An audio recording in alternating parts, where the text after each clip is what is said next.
Hello and welcome to Working Wednesdays. My name is Jennifer Tenney and I'm coming to you live from the Center for Excellence in Disabilities in Morgantown, West Virginia.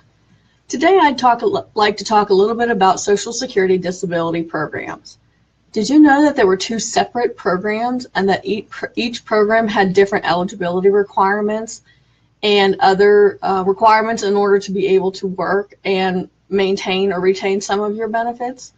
Today I'd like to talk about the differences between those two programs because it's really important to understand when working with someone who has disability insurance, or if you have disability insurance yourself, it's important to understand which one you have so that you know going forward how your benefits will be affected by work. So let's talk a little bit about these two programs.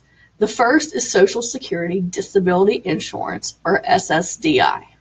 This is a program for people who have past work history. So somebody in the past has done some work and earned enough work credits in order to be eligible for benefits. It's important to understand that this program requires that somebody did the work. Now, there are three ways to be eligible for Social Security disability insurance. You can either be the disabled individual, so the person who has done past work history. You can be a disabled adult child, so that you are a person who had a disability prior to the age of 22, and you have a parent who is either deceased, retired, or receiving benefits of themselves. The last category for Social Security disability insurance eligibility is as a disabled widow or widower. And this is a person who is over the age of 50, has been married for at least 10 years, and their spouse is deceased. Unlike Social Security disability insurance, SSI, or Supplemental Security Income, does not require a work history.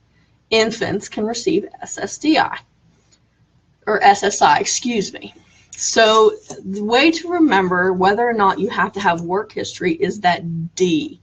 SSDI does require work history. SSI, no D, no work history requirement. So going back to SSDI, if you are eligible for SSDI, your benefits are going to be dependent on how much you've worked in the past and what type of work history you've had. The average SSDI check is around $800 a month. Unlike SSDI, with SSI, there is a maximum monthly benefit. The most that you can receive in 2017 is $735 a month. So if you're unsure which type of benefit you get, look at how much you get each month. If you get $735 a month, you are most likely getting SSI. If you are getting more than $735 a month, you are most definitely receiving SSDI. You can receive both benefits, and it gets really muddy when we're talking about eligibility and work incentives. So today I'm not going to delve into that. So let's go back to SSDI, Social Security Disability Insurance. Somebody has done some past work history, and their benefits are based on how much work history they've done in the past. As far as medical insurance for people on Social Security Disability Insurance, or SSDI, folks on SSDI are eligible for Medicare after a 24-month wait. So once you are eligible for SSDI benefits, you must wait 24 months before you are eligible for Medicare. Now, for those of you that don't know, Medicare is your basic 80-20 system. So they pay 80%, you pay 20%. You can get Medicare supplements so that they may pay more or cover things like dental or vision, but those are things that are an additional cost as well. Also, with SSDI folks, we have lots of different work incentives that go along with working and receiving benefits. Those include trial work period, extended period of eligibility, impairment-related work expenses, subsidies, and other benefits that go along with being able to work and either to retain all or some of your benefits as you attempt to work.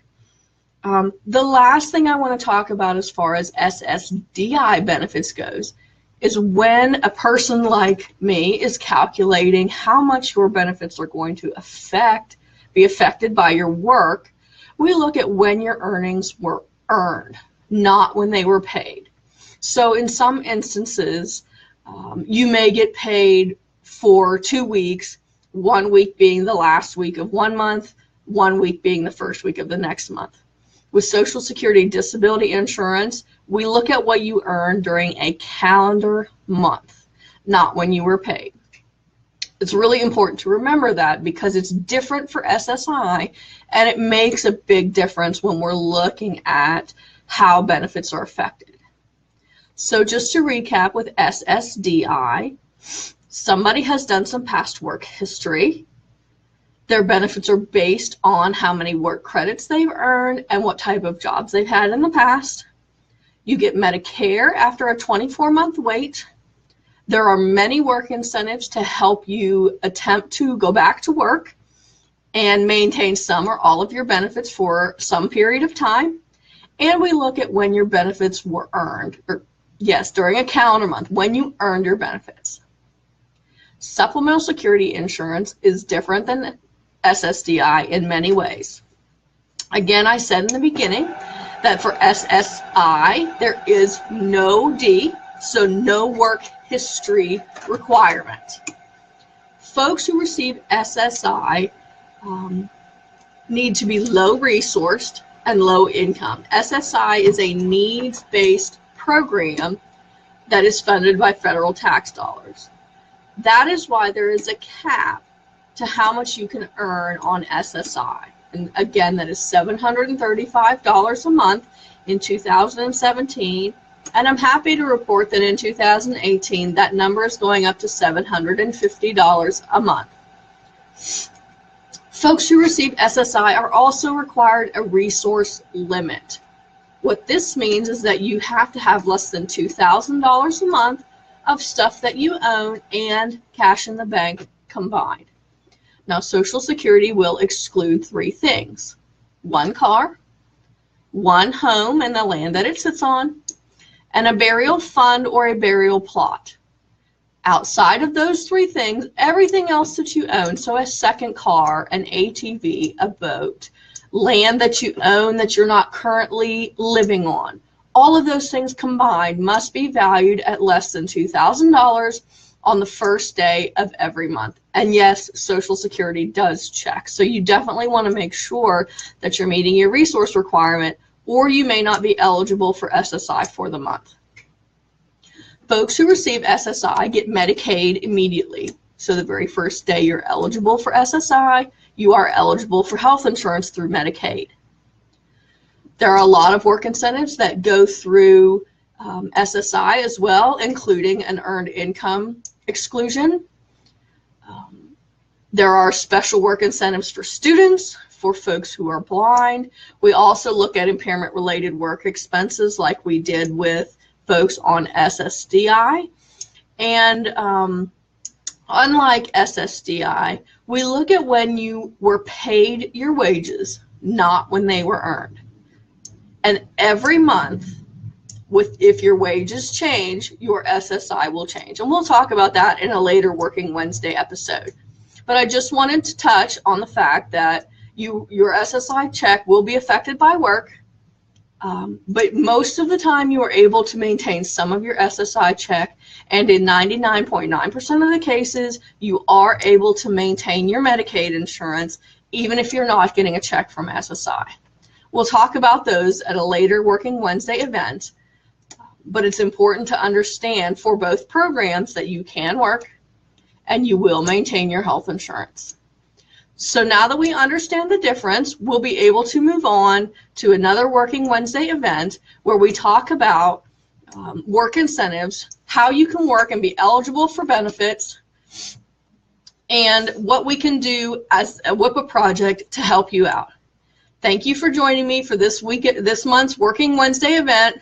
I look forward to seeing you in December when we talk about Social Security disability work incentives. Take care.